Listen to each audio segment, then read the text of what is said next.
প্রায় 4,15,00,000 টাকার চেক ডিজঅনারের অভিযোগে করা মামলায় ক্রিকেটার সাকিব আল হাসানের সম্পদ জব্দের আদেশ দিয়েছেন আদালত। দুপুরে ঢাকার অতিরিক্ত মেট্রোপলিটন ম্যাজিস্ট্রেট জিয়াদুর রহমানের আদালত এ আদেশ দেন। এর আগে সাকিব আল হাসানের সব ব্যাংক হিসাব জব্দ করে Bangladesh financial intelligence unit BFIU। পুঁজিবাজারে কারসাজি এবং আর্থিক অনিয়ম খতিয়ে দেখতে গত 2রা অক্টোবর সাকিব, তার স্ত্রী উম্মে আহমেদ শিশির এবং তাদের ব্যবসায়িক প্রতিষ্ঠানের ব্যাংক হিসাবের তথ্য তলব করে সংস্থাটি।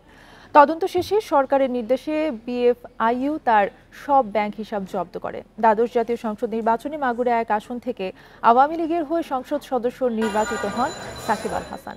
5 আগস্ট শেখ হাসিনার সরকার পতনের পর আদাবর থানার একটি হত্যা মামলার আসামি তিনি। এই ঈদে জামা জুতো অ্যাক্সেসরিজের ডিসকাউন্ট।